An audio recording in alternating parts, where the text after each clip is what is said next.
The next topic I prepared is what kind of flavor do you enjoy outside of coffee? Yeah, I will give you some background story Okay. of this question. So last time when I did this interview session with Jenny, like I just had an idea that like what is the good flavor of coffee? What is a high quality flavor of coffee? Right. Because in history, like people were excited about the fruity flavor Fruity, a floral. lot Yeah. and fruity floral, and then like from I think it was from last year, people coming out with like I prefer this flavor more than the other flavor, then why it is not considered as a high quality flavor. Yeah. So I was thinking about my answer for that question, and I just think about then what I'm what I like on coffee and other flavors. It is like same types of flavor that I prefer to coffee and food, and my Right. answer was no. And then I realized my preference on flavor profile in each drinks, like coffee, cocktail, wine, Yeah. other drinks, and different types of foods, even cold food, hot food. My preference is different. So I want to hear about what types of flavor do you like in food and drink, and if you prefer different, then Yeah. yeah, how those are Uh, different. I've always been a huge fan of acidity Yeah, in like everything. yeah, the sour. Yeah, like sour candy, Yeah. pickles, and like even beer. Yeah. Sour's great. Yeah, But great. I think it has something to do with how refreshing it is. Uh, And like how most sour foods have a huge amount of sweetness in them as well. yeah, lemonade. Yeah. Like lemonade is a perfect example, right? It's 50% sugar, 50% lemon. Yeah. Right? No, it's like 2% lemon. Yeah.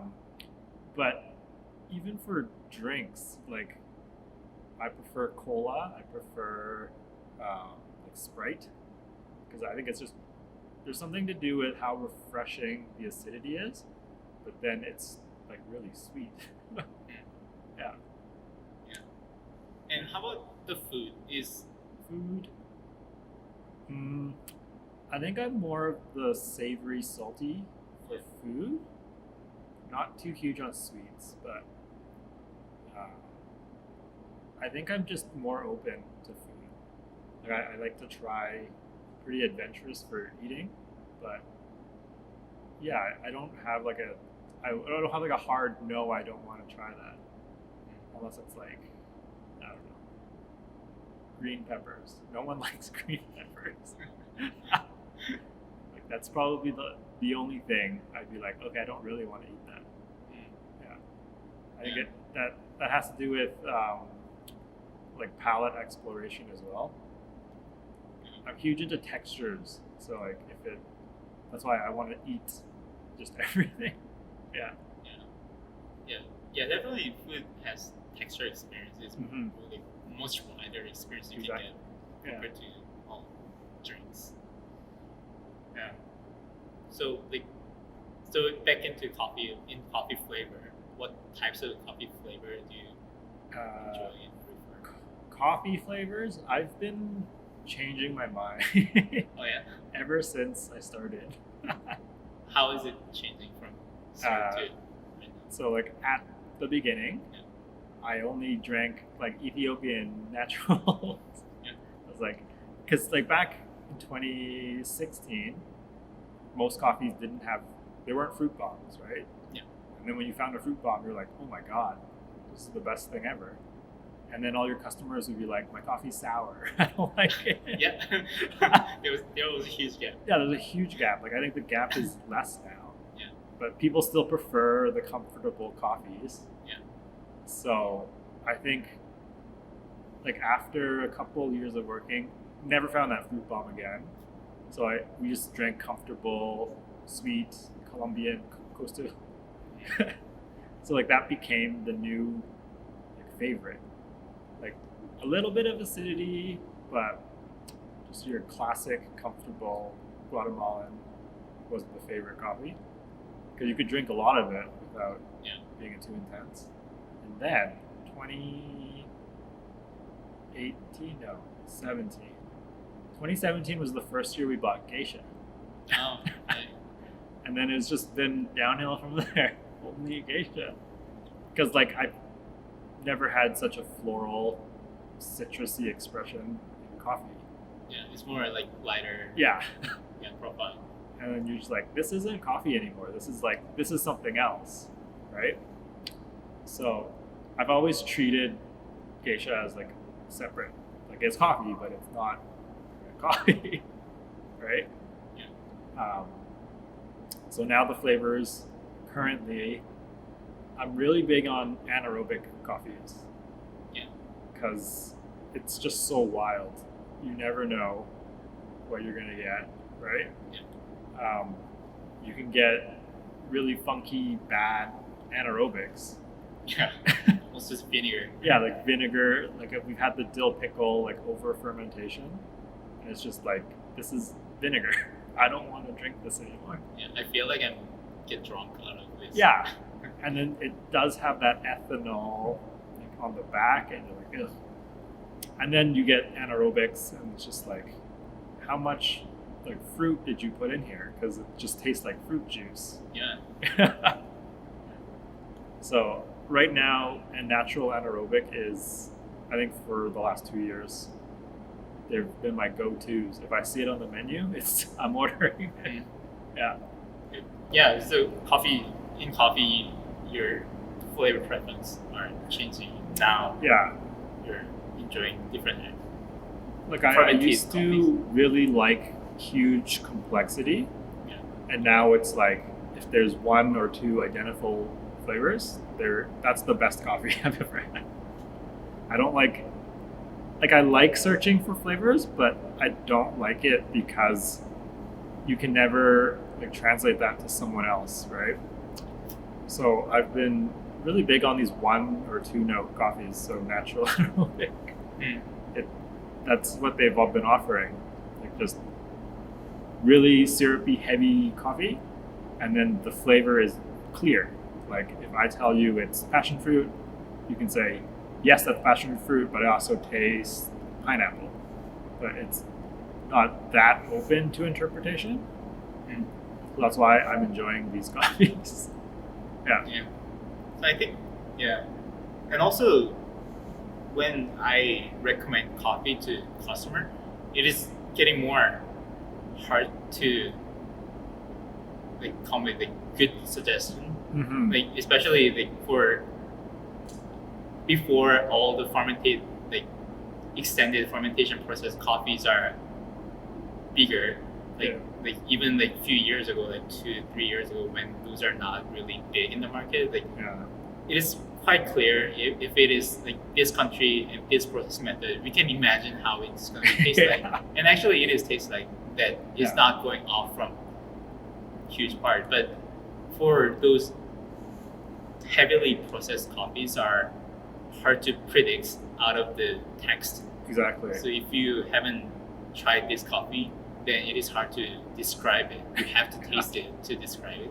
I think that's a huge changing on those Mhm. new coffee scene. And I think baristas' roles are more important, or it doesn't have to be barista, but someone who Yeah. knows all those flavors are very important in the Yeah. future. Yeah. I think it's moving in a good direction too, because like oftentimes people will be like, "Oh, it doesn't taste like what you said it would taste like." But for natural anaerobics, it definitely tastes like what you said it tastes like, right? Like El Paraiso, for example. You buy the lychee one, it tastes like lychee. Yeah. Yeah.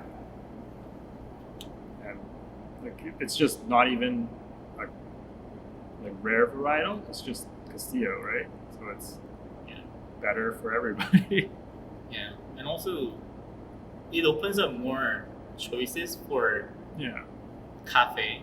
So if they like certain types of flavor, then they easily purchase that profile over and over again, because Right. often those flavors that comes from processing method.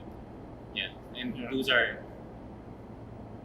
of course impacted by other factors, but processing method is the main factor deciding the profile. Yeah. So like in the future, I'm interested to see like how it goes on the bar and the menu. Right. Yeah, because in fermented method, there are so many different types. Yeah, there's too parts. many even. But it is cool, like when you tell a customer it will taste like this, and they're like, no, it won't. And then they taste it, they're like, oh my god. Yeah. Right? Like, I think there's no better feeling for a barista. It's like, oh yeah, I dialed that. And you surprise this. Yeah, exactly. Yeah. Because I think a lot of the times it's just like, oh, it tastes like coffee. Well, yeah, it's coffee. Yeah. But getting those cool flavors out of it is pretty awesome. Yeah. Yeah. Definitely expensive than traditional method Yeah. coffees, but it is definitely a noticeable difference in flavor. Mhm. in each. Yeah. I want to serve those coffees, Right. yeah, as a core. Like in the future, I wish. I think they make great milk drinks too. Since Yeah, that's- those has power to go through Yeah. milk. That's basically what we all sell. Yeah. Milk. Yeah. Especially those coffees are so powerful in the competition, in the Mhm. barista competition. Like it is always hard to make a balance of coffee taste and the milk taste. Exactly. Yeah, and once we have this strong coffee Yeah. that's screaming out of this milk, then it is so easy to choose the portion. Yeah. Yeah. I still remember I used to serve like 3 ounce milk drink or like Right. 2.5 ounce milk drink because it is hard to Yeah, get that balance showcasing for. the Yeah. coffee flavor. But now I can serve like 4 ounce drink, still has like heavy coffee flavor. Yeah. Yeah. Yeah. My milk drinks are always my worst score. Because balancing the espresso to the milk, I've always struggled. Yeah. Yeah. Yeah, I figured I always pour milk drink in an espresso cup. Yeah. Exactly. Yeah. Yeah, I don't think I've ever served more than a 3 ounce, 4 ounce drink. Because it's hard. Yeah, it is hard. But I think I easily can make 4 ounce or 5 ounce milk drinks with anaerobic Exactly. fermentation coffee Easily. easily. So I don't need to practice making perfect latte art on the espresso Right. coffee. Yeah. But one benefit out of that, making for it, small size, espresso size milk drink is I can steam almost 4 in milk. Right. It saves 2 minutes. Yeah. Yeah. I should buy like 64 ounce pitcher in the future and Yeah, just line them up. Yeah, it's kind of weird. I actually think there's a huge disconnect with that because, like, we want to serve 6 ounce drinks max, and customers want huge 16 ounce, 20 ounce drinks, especially if it's a milk drink. But Yeah. surprisingly, those customers are spending more money. Yeah, exactly. Because if you buy 16 ounce latte with 4 shot in it, Yeah, then it's easily over $6, I think. exactly. Right? Yeah, Yeah. And if you get espresso, $3.50 yeah, espresso. But it's kind of interesting.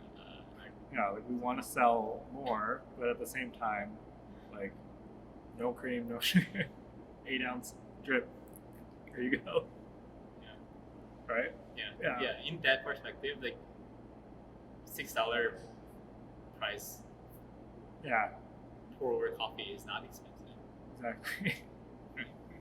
But yeah, still, even my brain is not working that way. Hmm. When I see like pour over coffee over $6, it's just naturally I think, oh, it is expensive coffee, and my expectation is going up. Exactly. Yeah. Yeah. Yeah, I've learned that when you order a pour over, you have to like lower your expectations, Yeah. even though you always raise them. Yeah. Right? Yeah. Yeah.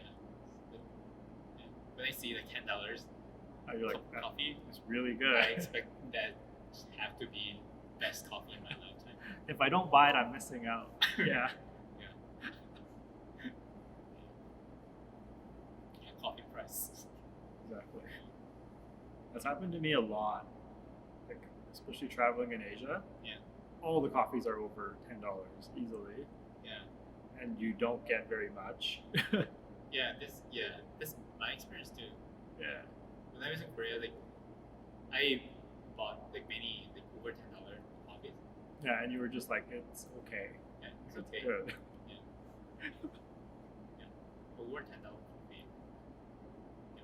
Like flavor is not really directly impact to the coffee price. It's more about other costs are more involved. Yeah, for sure. Yeah. But if we could normalize $10 coffees, that would be great. Because I think everywhere outside of North America pays quite a bit for coffee. They treat it as like this is a special drink, and like I'm willing to pay more. While here it's like $3. What? Yeah. It's too much for a drip coffee. Yeah, even for drip coffee. Yeah, exactly. Yeah.